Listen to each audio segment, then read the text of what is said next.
मैं प्रभु का धन्यवाद देता हूँ ये अच्छे समय के लिए प्रभु ने दिया कि आप नौजवानों के भाई बहनों के साथ प्रभु के चरणों में आएँ और प्रभु के वचन को हम सीखें। पिछले कुछ सप्ताहों से हम वचन सीख रहे हैं और हम दाऊद के जीवन के द्वारा परमेश्वर की आत्मा हम एक एक से हमारे आत्मिक जीवन के संबंध कई गहरी बातों को समझने के लिए प्रभु की आत्मा मदद कर रही है। आज भी जब हम प्रभु के चरणों में आए हैं, आइए हम सभा के शुरू में प्रार्थना करें ताकि आज परमेश्वर की आत्मा हम एक एक से बात करें, ताकि हम आत्मिक जीवन में बलवंत हो सके, प्रभु को प्रसन्न करने वाला जीवन बिता सके। आइए हम प्रार्थना करें।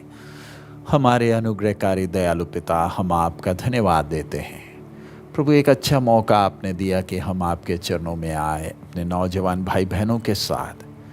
प्रभु, जब ये कोविड-19 के कारण दुनिया भर बहुत हलचल मच चुका है, बहुत से लोग परेशान हैं, नौजवान चिंता में है प्रभु, आगे कैसे, बहुत सी बातें हैं प्रभु। उसके बीच में प्रभु आप जब हमें मौका दे रहे कि हम आपके चरणों में आए, प्रभु आप हमसे बात करें। आज की सभा हम एक एक के लिए आशीष का कारण हो प्रभु। एक जीवन जो आपने दिया आपके नाम के महिमा के लिए जीने के लिए हमें सहायता कर। हमारी कमी गटियों को पहचान कर आपको प्रसन्नदायक जीवन बिताने के लिए हमें मदद कर। ये सब सुविधाओं के लिए धन्यवाद देते हैं, आपकी आशीष मांगते हैं, यीशु मसीह के नाम से मांगते हैं, आमीन। हम प्रभु का धन्यवाद देते हैं। अभी खास करके नौजवान की सभा जब है, हम ज़्यादा गाना बजाने में हम ज़्यादा ध्यान नहीं दे रहे, पूरा समय हम वचन में ही दे रहे हैं। इसका मतलब ये नहीं कि गाना नहीं गाना है, गाना तो आप अपने घर में भी खुद गा सकते हैं, आपको गाना मालूम है, लेकिन हम उतना समय भी बचाकर थोड़ी देर, ज़्यादा समय नहीं, हमें मालूम है आप में से कई लोग काम कर आए हैं, थके हुए हैं, तो ज़्यादा समय नहीं, थोड़ा सा वचन हम ध्यान दें, ताकि इन दिनों में खास कर जब ये कोविड-19 के कारण हम सब परिचित हैं, माहौल बदल चुका है।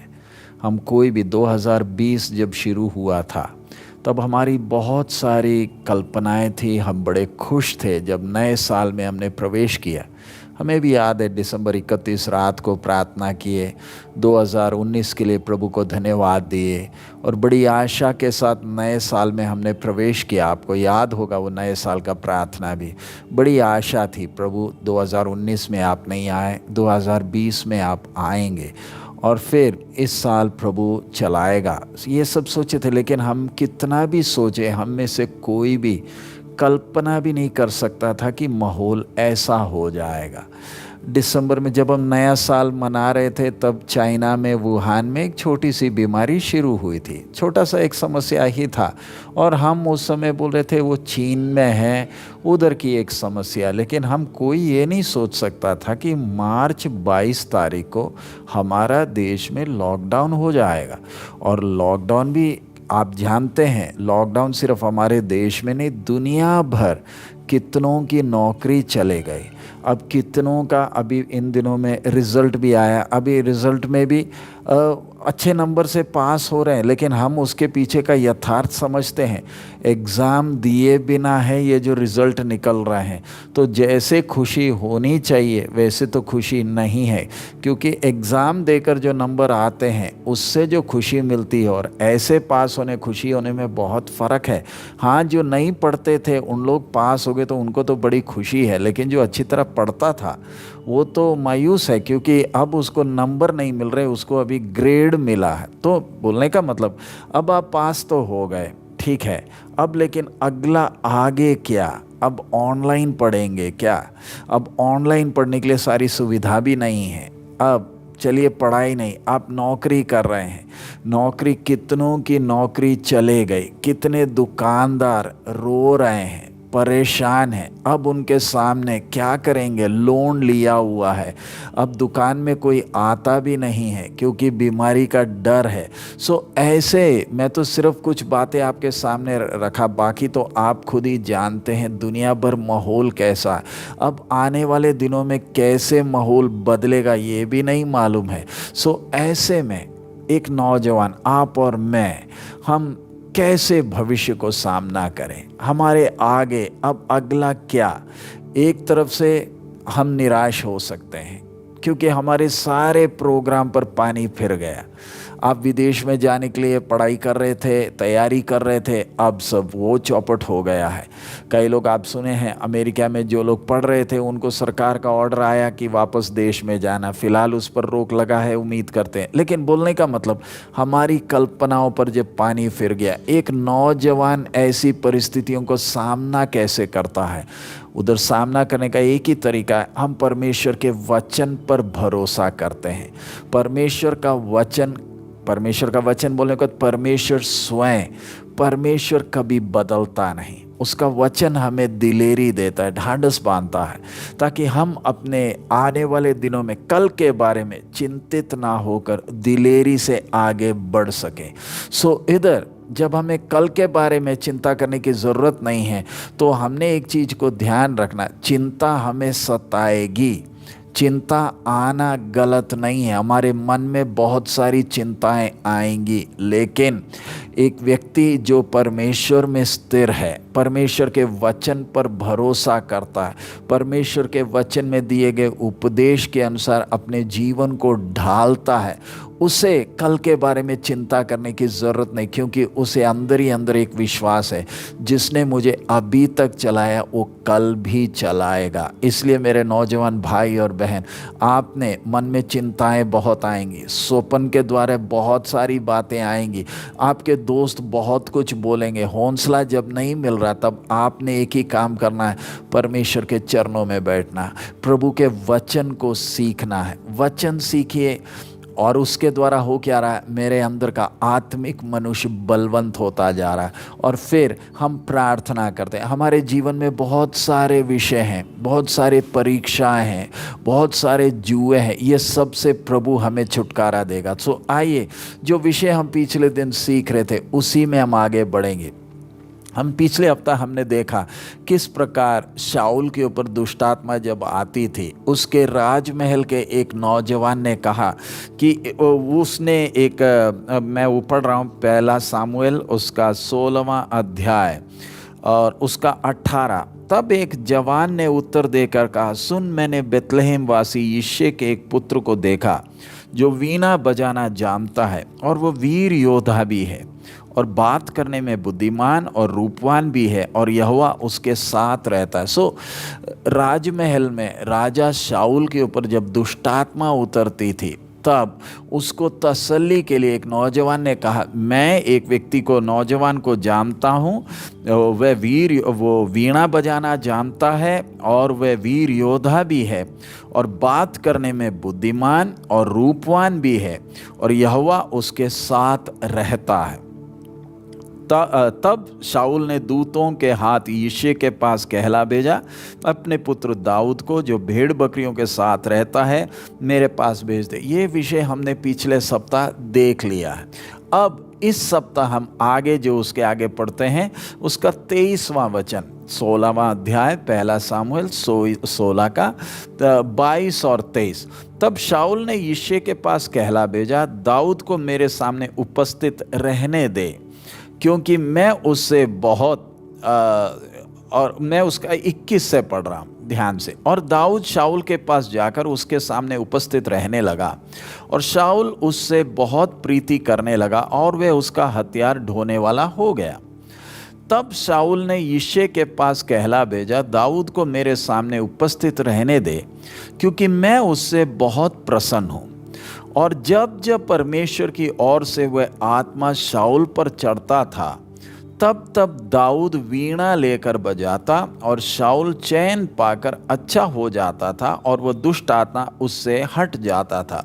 तो अब हम जो इधर देख रहे हैं घटना, अब मैं चाहूँगा आप मेरे साथ उस राजमहल के अंदर आए और हम देखें इधर जैसे लिखा है, और जब जब परमेश्वर की ओर से वो आत्मा शाऊल पर चढ़ता था, तब तब दाऊद वीणा लेकर बजाता था और शाऊल चैन पाकर अच्छा हो जाता था।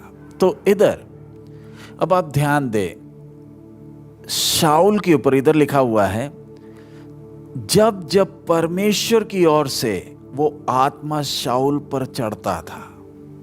इसका मतलब क्या है? शाऊल, हम पिछले दिन देखे हैं, इस्राएल का सबसे पहला राजा है और कैसे बड़ा शूरवीर था। परमेश्वर ने, सामुएल ने उसे राजा कर कर अभिषेक किया। एक अच्छा व्यक्ति, लंबाई चौड़ाई में सबसे, इस्राएलियों में सबसे ऊंचा और अच्छा योद्धा था, अच्छा योद्धा था और उसमें खूबियां थी। लेकिन बाद में जो उसके जीवन में जो पराजय आया, हमने पहले पिछले दिनों में सीखा था, साउल और दाऊद दोनों की तुलना की थी। अब परमेश्वर के द्वारा इस्राएल का बनाया हुआ पहला राजा, अब हम इधर देख रहे हैं, परमेश्वर की ओर से दुष्ट आत्मा शाऊल को सताती है। इधर लिखा है परमेश्वर की ओर से वह आत्मा दाऊद शाऊल पर चढ़ता था। इसका क्या मतलब है? क्या परमेश्वर किसी के ऊपर दुष्ट आत्मा भेजता है? इधर तो वचन जैसे कहते हैं वैसे ही ना लिखा है। इसके लिए और सबूत अगर हम देखें, आहाब राजा के पास भी भटकाने के, भरमाने के लिए झूठ बोलने वाली आत्मा को भी परमेश्वर ही भेजता है। अय्यूब के विषय में भी हम देखें, परमेश्वर ही शैतान को भेज रहा है। अब शाऊल के ऊपर परमेश्वर दुष्ट आत्मा को क्यों भेज रहा? गलती किधर हो गई? अच्छा राजा था, इस्राएल की अगुवाई करना परमेश्वर की चुनी हुई प्रजा है, लेकिन शाऊल धीरे धीरे परमेश्वर की योजना से कैसे हट गया। मुड़कर जरा देखे तो मिकमाश में जो काम शाऊल ने नहीं करना है, इसने सामुएल नबी के आने की इंतजारी करनी थी लड़ाई शुरू होने के पहले, लेकिन इंतजार ना करते हुए जो काम नहीं करना था वो करने के लिए गया। उसके बाद फिर हम देखते हैं अमालेकियों के साथ के लड़ाई में, जब सब सत्यानाश करने को बोला था, उसमें से जानवरों को, अच्छे अच्छे जानवरों को इसने बचा कर रखा और उसके कारण क्या हो गया? परमेश्वर का आत्मा, वचन में लिखा है, उसका हम 15वां अध्याय का 10 से पढ़ रहा हूं, पहला सामुएल 15 का 10। तब यहोवा का ये वचन शामुएल के पास पहुंचा, मैं शाऊल को राजा बनाकर पछताता हूं, क्योंकि उसने मेरे पीछे चलना छोड़ दिया और मेरी आज्ञाओं का पालन नहीं किया। प्यारे अजीजों, परमेश्वर क्या कह रहा? मैं उसको राजा बनाकर पछताता हूं क्योंकि उसने मेरे पीछे चलना छोड़ दिया। नौजवान भाई, आपको कल के बारे में चिंता करने की ज़रूरत नहीं। आजकल बहुत से जगहों में वर्शिप पर जोर दिया जा रहा है। नौजवान, हम गाना गाते हैं और फिर नाचते हैं, बहुत जगह में वो हो रहा। ध्यान रखें, गाना गाकर, नाचकर, वर्शिप के द्वारा परमेश्वर को प्रसन्न नहीं कर सकते हैं। आप खुश हो सकते हैं। आज बहुत जगहों में नौजवान खुश हो रहे हैं। आजकल के बहुत से वर्शिप ऐसे हैं, नाचते हैं, गाते हैं, क्या क्या नहीं कर रहे हैं। प्यारे अजीज, आप और मैं गाना गाकर प्रभु को खुश नहीं कर सकते। गाना गाने में कोई गलती नहीं है, लेकिन अगर इधर जैसे लिखा है, मैं उसका वही आयत पढ़ रहा हूं, मेरे पीछे उसने मेरे पीछे चलना छोड़ दिया और मेरी आज्ञाओं का पालन नहीं किया। मैं और आप अगर परमेश्वर की इच्छा के अनुसार नहीं चले, अगर परमेश्वर की आज्ञाओं को पालन नहीं करें, तो गाने बजाने से, पैसे देने से परमेश्वर को खुश नहीं कर सकते हैं। आप कल के बारे चिंता ना करें। आपकी नौकरी चले गई, आपकी पढ़ाई के बारे में विषय है, घर में स्थिति है, घर में विपरीत स्थिति है, चाहे कैसे भी स्थिति हो आपके आगे, कैसे भी हो, आप उसकी चिंता ना करें। आप बोलोगे नहीं, आप ऐसे कैसे बोलते हैं, चिंता ना करें, हमें तो चिंता करना है। अगर ऐसे करना है तो आप करिए ना, आप चिंता करिए, शायद आपके चिंता करने से बात हल हो जाए। हम आपको क्यों बोल रहे चिंता ना करें? कारण चिंता से लाभ कुछ नहीं है। चिंता कर कर हुआ क्या है। जब हम चिंता करते हैं तो हम परमेश्वर पर भरोसा नहीं, हम अपने खूबियों पर भरोसा करते हुए चिंता कर रहे हैं। हम आपसे विनती करेंगे, आप अपने ऊपर भरोसा ना करें। जिसने अभी तक चलाया वो कल भी हमें चलाने के लिए सामर्थ्य रखता है। लेकिन मैंने ध्यान रखना, मैंने इस परमेश्वर की आज्ञाओं को मानना। हम नौजवानों के लिए एक दिक्कत वाला विषय इधर है, परमेश्वर की आज्ञा मानना हमें थोड़ा दिक्कत खड़ा करता है। हम कई बार बोलते हैं ये वचन के अनुसार चले कैसे। इधर शाऊल परमेश्वर की आज्ञा उल्लंघन करने लगा, जो काम उसे नहीं करना था वो खुद करने लगा। ध्यान रखें, आप और मैं भी जब परमेश्वर के आज्ञा से दाएं बाएं हट रहे हैं, आपको हल्का लग रहा, आपको हल्का लग रहा। आपने यीशु को जीवन दिया, पानी में डूबकर बपतिस्मा लिया, पवित्र आत्मा का भरपूरी पाया। ध्यान रखें, आपने इस आज्ञा से दाएं या बाएं मत हटिएगा। परमेश्वर के वचन में जो लकीर खींचा, इससे दाएं बाएं मत हटिए। दोस्त क्या कहते हैं, बाकी क्या कहते हैं, दूसरा कौन प्रचारक क्या कहता है, उस पर ध्यान नहीं। आपके लिए मार्गदर्शन परमेश्वर का वचन है। इस वचन के अनुसार ही आप चलिए। समझाने के लिए मैं उदाहरण बोल रहा हूं। हमारे देश में आप देखें, सड़क पर सड़क जो है उसके बीच में एक लकीर है। आजकल 2 लेन भी है, 4 लेन भी है, 6 लेन भी है, 8 लेन भी है, अलग अलग लेन है। लेकिन सड़क में आपने देखा होगा कि उधर बीच में लकीर बनी होती है, डॉटेड लाइन होता है। ये डॉट वाला लाइन, और कई जगह में लाइन बिल्कुल सीधी खींची हुई है जिसके बीच में कोई ब्रेक नहीं है। कुछ लकीरें ऐसी होती है जिसमें डॉट डॉट, थोड़ा सा सफ़ेद है, उसके बाद थोड़ा सा ब्रेक है, फिर एक सफ़ेद लकीर है। सो ये दोनों में फ़र्क क्या? एक तो बिल्कुल सफ़ेद पट्टी है, बीच में कोई ब्रेक नहीं। दूसरा एक पट्टी होता है जिसमें बीच में थोड़ा सा गैप छोड़ा। उसका मतलब ये जो गैप वाले में आप दूसरे लेन में जा सकते हैं ओवरटेक करने के लिए। जिधर बिल्कुल सीधी पट्टी है उसमें आप उसको पार नहीं करना है। ये लकीर क्यों दिया? ताकि ये लकीर आपके लिए गाइड है। आपने इस तरफ रहना, आपकी गाड़ी इस तरफ चलना, इस तरफ बेशक खाली है तो भी आप उस तरफ ना जाए। आपने देखा होगा कई लोगों को लेन में गाड़ी चलाने के हमारे देश में आदत नहीं है। हम इधर उधर गाड़ी चलाते हैं तो बीच में ही चलाते हैं। नहीं, वो लकीर इसलिए दिया है ताकि आप लेन में गाड़ी चलाए। मैं ये उदाहरण आपको क्यों बोला? परमेश्वर का वचन वो लकीर खींच कर देता, उससे दाएं बाएं ना जाए। इधर शाऊल, उधर सामुएल के लिए इंतजार करना था, नहीं किया। 7 दिन हो गया और फिर खुद ही बलि चढ़ाया। और फिर अगला हम देखते हैं अमालेकियों के विषय में भी, जब परमेश्वर ने बोला था सबको नाश करना, अच्छे अच्छे जानवरों को बचा कर रखा। परमेश्वर की इच्छा से जब हट गया, परमेश्वर का आत्मा क्या बोलता है? तब यहोवा का आत्मा साउल पर से उठ गया। एकदम नहीं उठा है, ध्यान रखे, एकदम नहीं उठा। जब आप और मैं अपना जीवन प्रभु के हाथ में दिया है, ध्यान रखें, आज भी जब आप वचन सुन रहे हैं, क्यों सुन पा रहे हैं? परमेश्वर की आत्मा आपके साथ है।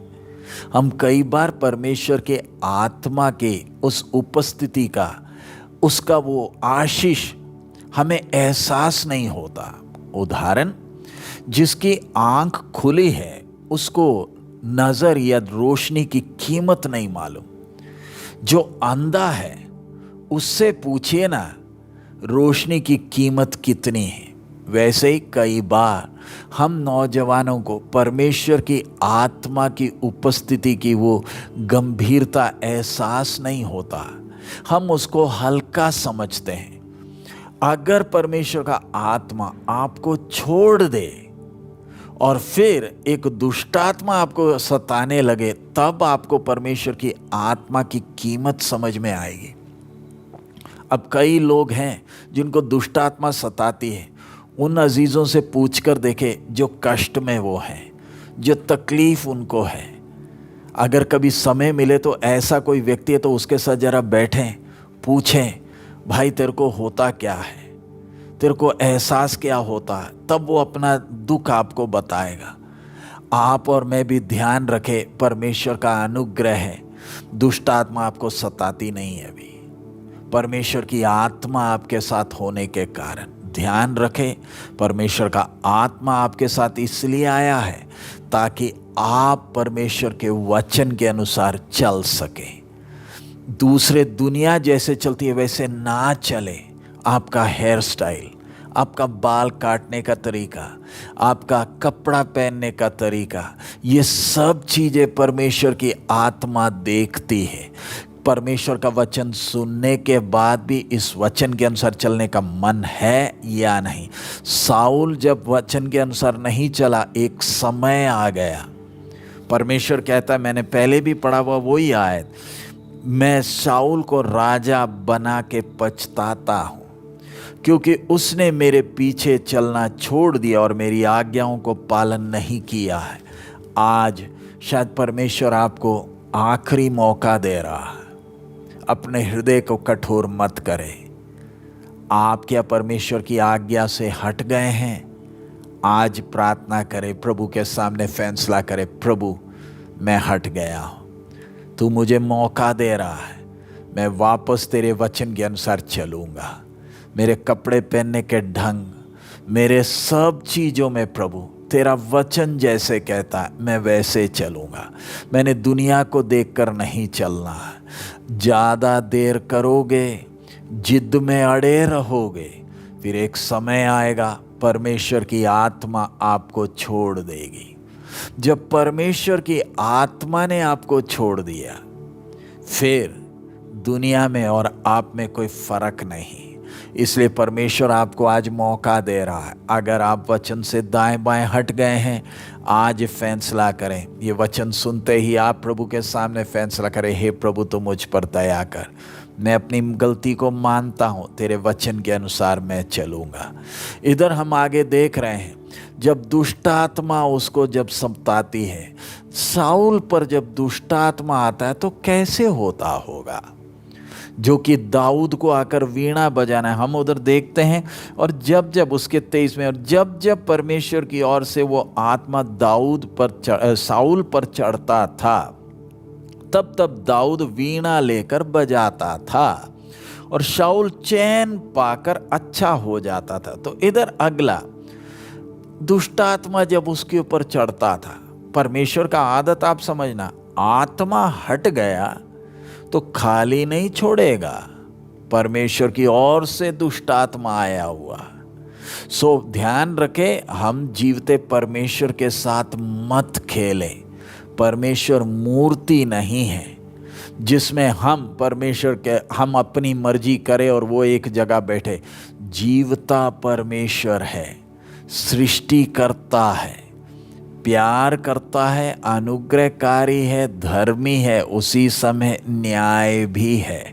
सो अगर आप वचन सुनकर अपने जिद पर अड़े रहोगे, कल फिर पछताकर कोई फ़ायदा नहीं। आज हमारे पास बहुत से लोग बोलते हैं, पास्टर जी प्रार्थना करें। हम प्रार्थना करना चाहते हैं, करते भी हैं, लेकिन कई विषयों में प्रार्थना का जवाब मिलता नहीं है। मैं ये नहीं कह रहा कि सब विषयों का प्रभु प्रार्थना किया तो हल, कईयों के लिए हम प्रार्थना कर रहे हैं, लेकिन अभी तक वो विषय का हल नहीं मिल रहा, क्योंकि उनके पीछे और बहुत सी बातें हैं।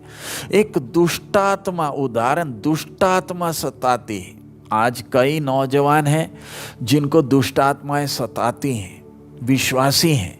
मैं अक्सर ये विश्वासियों से मैं कहता हूँ, अगर कोई अविश्वासी हो, उसको दुष्टात्मा सताती है तो हम प्रार्थना जरूर करते हैं, प्रभु छुटकारा भी देता है। लेकिन अगर एक नौजवान विश्वासी को दुष्टात्मा सताए तो आप बोलिए हम क्या करें? हम छुड़ाना तो चाहते हैं, लेकिन आप एक विश्वासी हो, आपको ये दुष्टात्मा कैसे सताने लगी है? कहीं ना कहीं तो दाल में कुछ काला है, कहीं ना कहीं आप वचन से दाएं बाएं हट गए हैं, कहीं ना कहीं आपने लेन बदला है, जिसके कारण ये सता रही है। अब इसका छुटकारा हम पास्टरों के पास नहीं, आपके पास है। इधर साउल को देखें, अब तो ये हालत हो गई कि दुष्टात्मा उसको सताती है। अब साउल में दुष्टात्मा सताती कैसे? जिसने राज्य करना है। ध्यान रखें, साउल ने इस्राएल के ऊपर राज्य करना है, लोगों को अगुवाई करना है, लड़ाइयों में जाकर लड़ना है, आगे जाकर लड़ना है। लेकिन अब आपको मालूम है, बाद में हम देखते हैं, जब गोलियात आकर ललकारने लगा, साउल डरा हुआ अपने तंबू में बैठा है, डरा हुआ बैठा है। जो पिछले युद्धों में, लड़ाइयों में सबसे आगे जाता था, शूरवीर था, दुश्मनों के अंदर शाऊल का डर फैला हुआ था, आज वो शाऊल तंबू के अंदर या अपने महल के अंदर डरा हुआ बैठा है। और लोगों को भी मालूम चल रहा है इसको दुष्टात्मा सता रही। कैसे? पहले जैसे था वैसे अभी नहीं है, चुप बैठा है, बात नहीं करता है, खाना नहीं खाता है, शक्ल में भी कुछ बदलाव है। क्या हो गया इसको? क्या हो गया? एक अंदर चढ़ा है, एक आया है। कहाँ से आया? परमेश्वर ने भेजा। परमेश्वर जिसने इसका अभिषेक किया था, वो परमेश्वर की आत्मा हट गई और इसको चढ़ाया। क्यों? जिसने लोगों की अगुवाई करना खुद अपने जिद में अपनी मर्जी करने लगा है, अब चुप बैठा है। काम आप आज बहुत से नौजवानों को आप देखें, पढ़ने का मन नहीं करता, चुप बैठे हैं। मैंने कई नौजवानों को देखा, अच्छे खूबसूरत नौजवान कमरों के अंदर चुप बैठे हैं, कमरे से बाहर नहीं निकलते हैं। क्या हो गया? खाना खाने का मन नहीं करता। क्या हो गया भाई साहब? क्या हो गया बहन? एक आकर चढ़ गया। अब चढ़ने के कारण आप अपने होश में नहीं, इसलिए मैं आपसे हाथ जोड़कर विनती करता हूं, परमेश्वर के वचन से दाएं बाएं ना हटें। ये दुष्ट गंदी आत्मा जो शमशान घाट में रहना चाहिए, वो आपको आकर सता रही है। क्यों? वचन को हल्का समझा। और अगर आप में से किसी को अभी दुष्टात्मा सताती नहीं है तो भी ध्यान रखें, डरते कांपते हुए हम परमेश्वर के वचन के अनुसार चलें। इधर जब ये दुष्टात्मा सताती है, शाऊल चुप, किसी को तंग नहीं कर रहा तो भी चुप, खाना खाने का मन नहीं, तकलीफ है। अब होता क्या है? जब दुष्टात्मा उसको सता रही है, तब दाऊद क्या कर रहा है? तब और जब जब परमेश्वर की ओर से वो आत्मा शाऊल पर चढ़ता था, तब तब दाऊद वीणा लेकर बजाता है। अब बिल्कुल उलट में एक नौजवान बैठकर वीणा बजा रहा। आप में से कईयों ने वीणा देखा नहीं होगा, उसका आवाज सुना नहीं होगा। इस कारण मैं आपको एक छोटा सा एक क्लिप जिसमें आप वीणा की आवाज को सुन सकते हैं। वीणा को जरा ध्यान दें, ये कैसा एक वाद्य यंत्र है, इसकी आवाज कितनी अच्छी है। और उसमें जो हाथ चलाता है उसके उंगलियों को जरा देखें।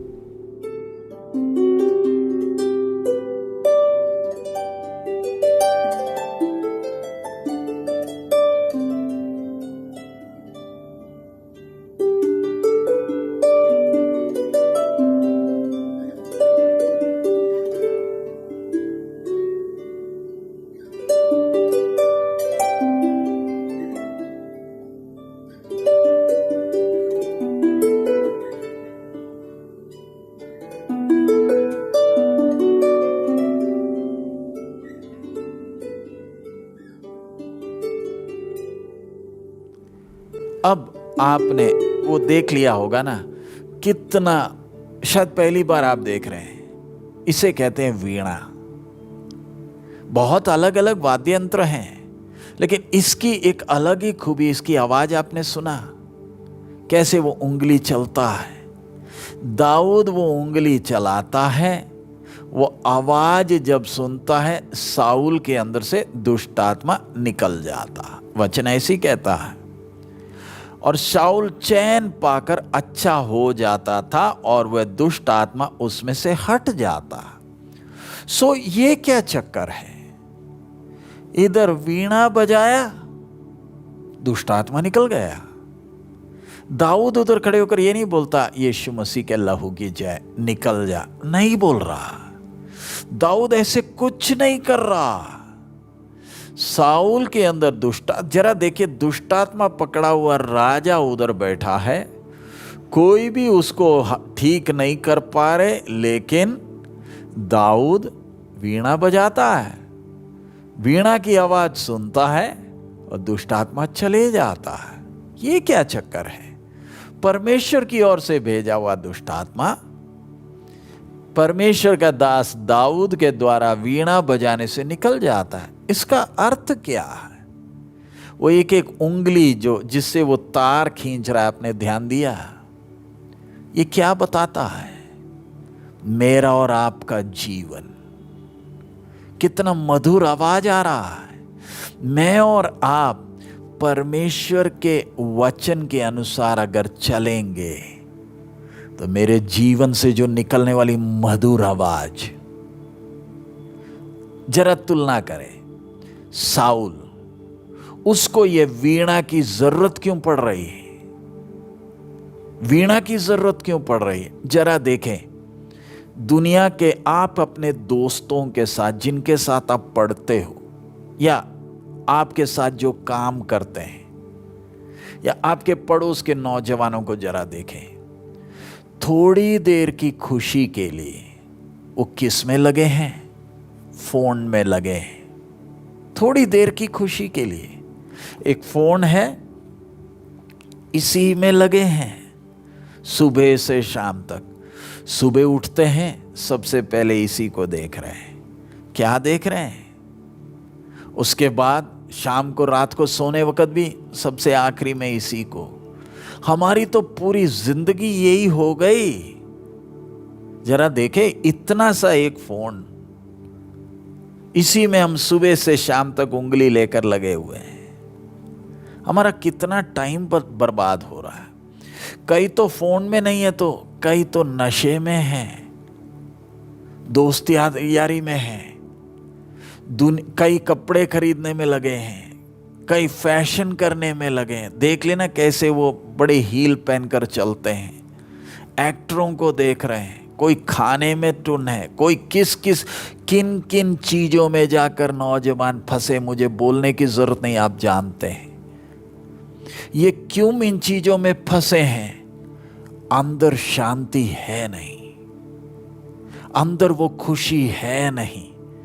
थोड़ी देर की खुशी के लिए, थोड़ी देर की खुशी के लिए या तो फोन में, या तो इंटरनेट में, या तो खाने में, या तो कपड़े में, या तो दोस्त यारी में, थोड़ी नशे में, थोड़ी देर की खुशी के लिए, वो हमेशा का नहीं है।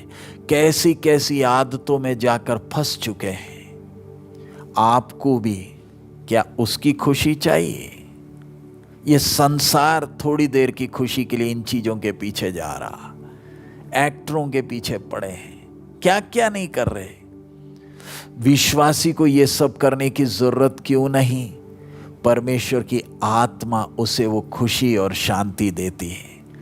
जरा सोचकर देखें, आप और मुझे जो परमेश्वर की आत्मा खुशी देती है, जो शांति देती है, दुनिया उसके लिए तरसती है। आपने देखा होगा योगा जो दुनिया करती है, जरा रुककर वो योगा को ध्यान दें। पैर लेकर किधर किधर फंसा रहे और फिर बोलते हैं बहुत अच्छा है सेहत के लिए। ध्यान करना पड़ता है, चौकड़ी लगाकर बैठे हैं, मनन कर रहे हैं। क्या मनन कर रहे हैं आप? ध्यान लगा रहे हैं। क्या ध्यान लगा रहे हैं? दिमाग खाली है अभी, हम एक बिंदु के ऊपर ध्यान लगाकर बैठे हैं। उससे फायदा क्या है? आपको नहीं मालूम जो फायदा होता है। क्या फायदा है? हम इतने तनाव में हैं, थोड़ा सा ध्यान, दिमाग खाली करने से थोड़ी सी शांति मिलती है। दुनिया को ये करना पड़ता है, पेट को अंदर खींचना पड़ता है, क्या क्या नहीं करते हैं। प्यारे अजीजों, एक विश्वासी को ये कुछ की जरूरत नहीं, परमेश्वर की आत्मा साथ है। जिसके अंदर परमेश्वर का आत्मा है उससे पूछे, जो शांति और तसल्ली उसको मिलती है। इसलिए मैंने और आपने क्या ध्यान देना है? दाऊद वीणा बजाता है, वो एक एक तार जब बज रहा है, सामने वाले के अंदर से दुष्ट आत्मा चला जाता है।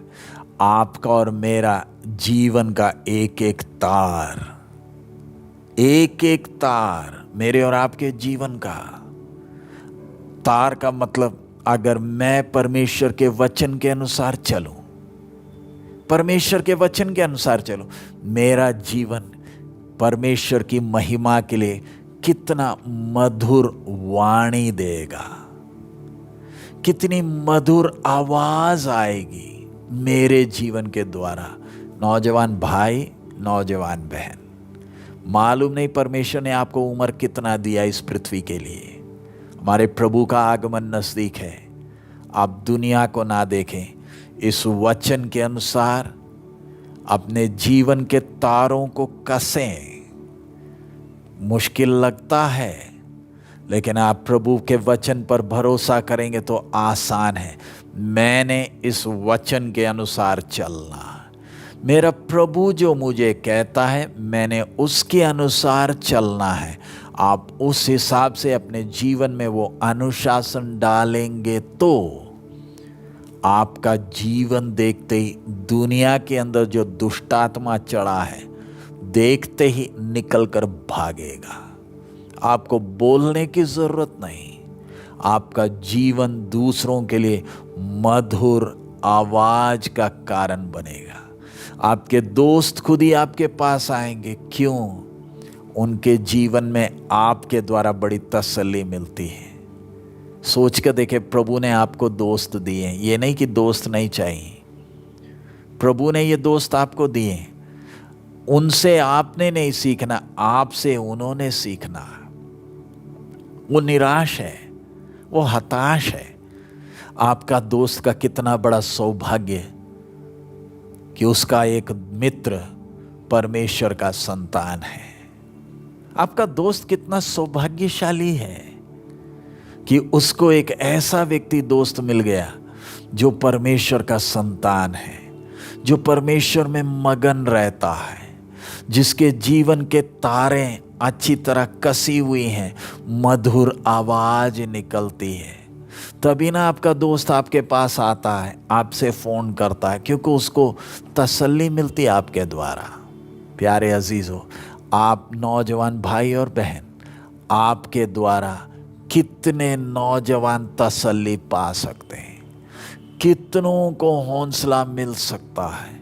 आप अपने माँ बाप के लिए, अपने भाई बहन के लिए, अपने पड़ोस के लिए, देश के लिए, कलीसिया के लिए आशीष का कारण बन सकते हैं। बस एक ही काम करें, आपके जीवन के तारों को वचन के अनुसार कसें। दाऊद वीणा बजाता था, सामने बैठा दाऊद, उसके जीवन में वीणा बजाने का मतलब क्या है? उसका जीवन जरा देखे।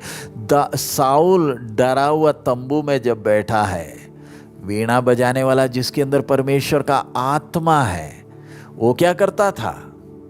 वो जब वीणा बजाता है, जिसके अंदर आत्मा है, जब उसने गोलियात की आवाज को सुना, जो वीणा बजाता है वो डर के मारे भाग नहीं रहा है। जीवन में जब चुनौती आ रही है, परिस्थिति विपरीत हो गई, दिलेरी के साथ सामना कर रहा है। ये नौजवान भाई, मेरे नौजवान बहन, कोविड-19 हमारे सामने विपरीत परिस्थिति लाया है। ये विपरीत परिस्थिति के समय साउल की तरह तंबू में बैठकर परेशान होने का समय नहीं। आप अपने जीवन के तारों को वचन के अनुसार कसें। कसने का मतलब अपने जीवन को अनुशासन में डालें। आने वाली विपरीत परिस्थिति परमेश्वर की महिमा प्रकट करने के लिए प्रभु ने यह गोलियात को लाकर खड़ा किया। आने वाले दिनों में हम वो विषयों को ध्यान देंगे। आपने आज के इस संदेश के द्वारा मैं चाहूँगा आप इस बात की गंभीरता को समझें। दाऊद वीणा बजाता है, सामने वाले राजा के अंदर से दुष्ट आत्मा निकल जाता है। आपके जीवन वचन के अनुसार जब होगा, आपका जीवन कितना मधुर आवाज निकलेगा। आपने सुना वो वीणा की आवाज कितनी मधुर है, एक एक उंगली से वो तारे बज रही हैं, एक एक उंगली से। और क्या आवाज! काश प्यारे नौजवान भाई और बहन, हम अपने जीवन को वचन के अनुसार ढालें, हमारा जीवन परमेश्वर की महिमा का कारण बन सकता है। आप अपने समाज में, आप हमारे देश के लिए आशीष का कारण बन सकते हैं। आपको प्रभु ने जिधर रखा, प्रभु को दो लोग नहीं चाहिए, एक काफी है। एक दाऊद काफी है, एक मूसा काफी है, एक यूसुफ काफी है, एक यूहन्ना बपतिस्मा काफी है, एक दानियल काफी है, एक शद्रक, एक मेशक, एक अबेदनगो काफी है, एक पौलुस काफी है। परमेश्वर को भीड़ नहीं चाहिए, एक गिदोन काफी है। शायद आप वो दाऊद हैं, शायद आप वो गिदोन हैं। परमेश्वर आपको मौका दे रहा है। शूरवीर सूरमा कर कर गिदोन को बुलाया गया। कोविड-19 के कारण कुछ भी हो जाए, चिंता ना करें, मेरा और आपका प्रभु मरे हुए में से जी उठा है। जो अभी तक हमें चलाया वो कल भी चलाने के लिए सामर्थ रखता है। एक ने मेरा हाथ पकड़ा है। ध्यान रखें, मैं समाप्त करने जा रहा हूँ। साउल जब परमेश्वर की आज्ञाओं का उल्लंघन करने लगा, आप देखते हैं कैसे दुष्ट आत्मा सताने लगी। दाऊद बकरियां चराता था, कैसे वहां से आया, वीणा बजाता है और कुछ नहीं करता। उस वीणा में वो अभिषेक हमें दिख रहा है, परमेश्वर की उपस्थिति दिख रही है। एक छोटा सा लड़का बकरी चराते हुए जो चलता था, राजा के सामने अपना वीणा लेकर बैठा है। राजा चुप बैठा है, अंदर दुष्टात्मा चढ़ा है, कोई नजदीक आ भी नहीं पाता। तब परमेश्वर का अभिषेक तो उधर बैठकर वीणा बजाते ही दुष्टात्मा चले जाता है। प्यारे अजीजों, आइए अभी हम प्रार्थना करें। आप प्रभु के सामने फैसला करें, प्रभु मैं तेरे वचन के अनुसार चलूंगा, जैसे तेरे वचन में लिखा है, जैसे तू चाहता है उससे दाएं बाएं मैं नहीं हटूंगा। फैसला करें।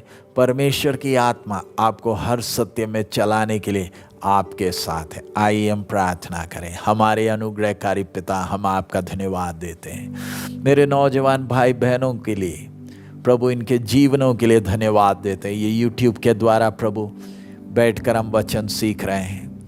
मैं कईयों को जानता भी नहीं और मुझे नहीं मालूम वो इस समय कहाँ है, लेकिन बाप आप इस YouTube के द्वारा आप उनसे बात कर रहे हैं, इसलिए धन्यवाद देते हैं। हमारी गलतियों को आप हमें दिखा रहे हैं प्रभु। अगर हम में से कोई नौजवान के अंदर इस समय दुष्ट आत्मा उसे सताती है, स्वप्न के द्वारा या किसी तरीके से भी, प्रभु तूने वो नाम हमें दिया जो सब नामों में श्रेष्ठ है। यीशु मसीह के नाम में मैं आज्ञा देता हूँ, सारी दुष्टात्माएं छोड़ दे, हर एक दुष्टात्मा की बंधन टूट जाए। प्रभु हमारे नौजवान भाई बहनों को मन दे, ताकि हम आपके पवित्र वचन के अनुसार अपने जीवन को क्रम में डालें, अनुशासन में डालकर आपकी इच्छा के अनुसार चल सकें। जैसे दाऊद के हाथ में वो वीणा तेरी महिमा करता है, वैसे हमारे जीवन के सारी तारें वचन के अनुसार कसी हुई हो, ताकि इसमें से निकलने वाली आवाज़ प्रभु आपके नाम के महिमा के लिए हो सके। जब तक आपने हमें जिंदा रखा है, जब तक तेरे आगमन में देरी है प्रभु, जब तक तू ना आए, जहाँ भी हमें रखा, हमारे कारण लोग आपकी महिमा को अनुभव कर सके। आपने हमारी प्रार्थना सुन लिया। कोविड-19 के कारण प्रभु जो भी समस्या है, ये दुनिया के लिए समस्या, लेकिन हमारे लिए चुनौतियां हैं। आप हमारे साथ हैं, इसलिए धन्यवाद देते हैं। सब महिमा आप ही को देते। आपने हमारी प्रार्थना सुन लिया, धन्यवाद। यीशु मसीह के मधुर नाम से हम मांगते हैं, आमीन। प्रभु यीशु का अनुग्रह, पिता का प्रेम, पवित्र आत्मा की सहभागिता हम सबके साथ अब से लेकर हमारे प्रभु के आगमन तक होती रहे, आमीन।